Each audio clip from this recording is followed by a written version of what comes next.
This is how a rich man drinks wine. He breaks an egg into an empty glass and pours in some fine wine. Then drinks it all in one gulp. It's his breakfast. The famous antique paintings are left on the floor. After having breakfast, this guy drives his car straight into the mall. He uses a drill to unlock the door and gets inside. He eats the most delicious food and randomly wears the most expensive suits in the store. He lives a free life. He can do everything he wants without being controlled. This man's name is Zack Hobson. He's a scientist employed by Delenko. While he was sleeping, a flash of red light awoke Zack.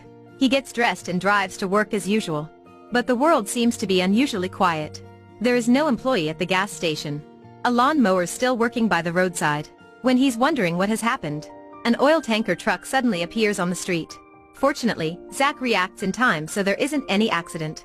After driving into the city, the surroundings even make Zack more confused. As usual, the streets are always full of cars. But today, there are neither cars nor people.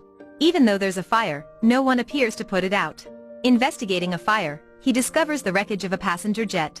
But there are no bodies, only empty seats. Zack enters his laboratory, but fails to contact any of the other labs around the world. Only until this moment does he realize that he's the only person left on Earth. He searches around the laboratory and reaches a room. When the door opens, he's very delighted to see another man. But when he turns the chair, it turns out to be a dead body.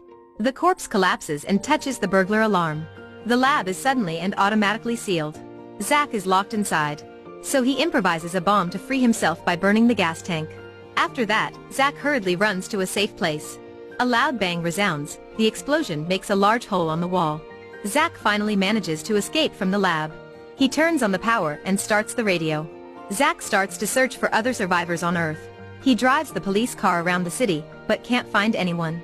On a quiet night, suddenly a heavy rain comes. The sound of saxophone echoes throughout the city.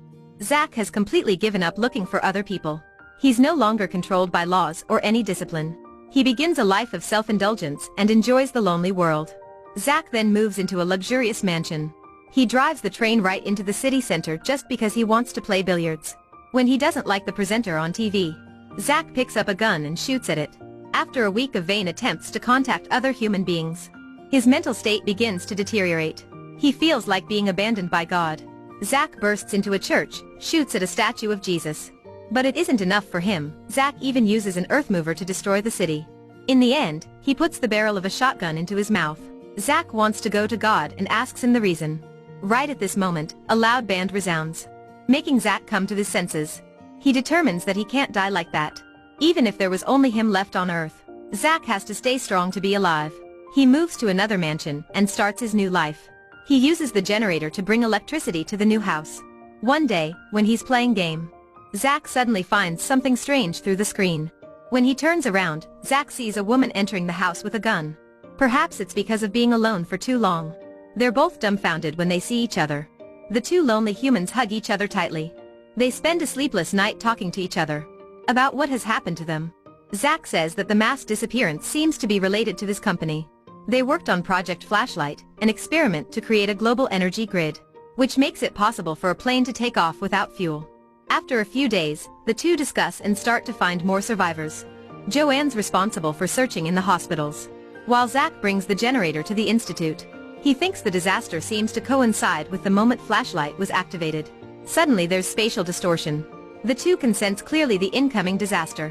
Through observation, Zack discovers that the amount of electrons in the air is changing, and the Earth is in an unstable state.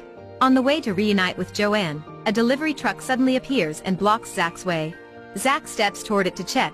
He pulls the door, but the driver's seat is empty. Suddenly, a masked guy turns up and controls Zack with a gun. After making sure that he's safe, the strange guy reveals his face. It turns out that he's another lucky survivor named API. After meeting Joanne, the three people hug each other tightly. Sitting in front of the fire, they determine why they survived. When the mass disappearance happened, they were all on the verge of death. API was being drowned in a fight. Joanne was electrocuted by a faulty hairdryer.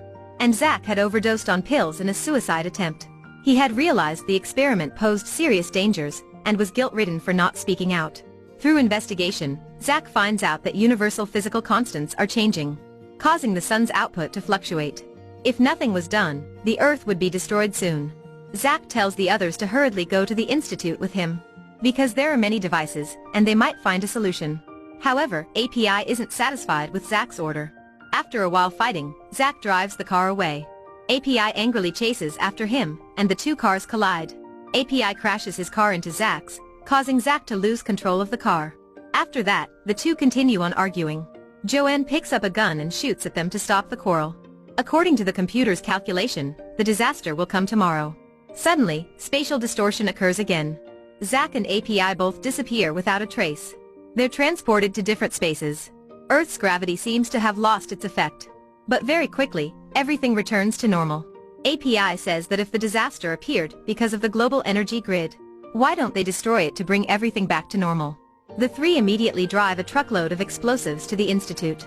Zack decides to destroy the Delenko facility in an attempt to stop the disaster. On the way there, Zack detects dangerous levels of ionizing radiation.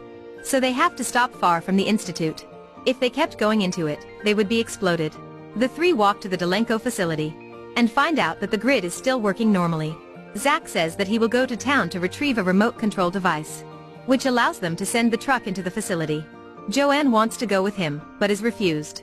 In fact, Zack has known that Joanne and API have feelings for each other. On the observatory, they hear the truck coming. It turns out that there isn't any remote control device. Zack directly drives the truck into the facility. As for Joanne and API, they're very shocked with Zack's sacrifice. He drives the truck onto the weakened roof of the underground portion of the laboratory. Just as the effect reaches a maximum, he triggers the explosives, causing the facility to collapse. Once again, a red light is seen surrounded by the dark tunnel. Zack finds himself lying face down on a beach. There are strange cloud formations, and an enormous ringed planet slowly appears over the horizon. The movie ends here. You may think that Zack isn't a hero, but a cunning guy. In fact, the mass disappearance isn't related to the energy grid.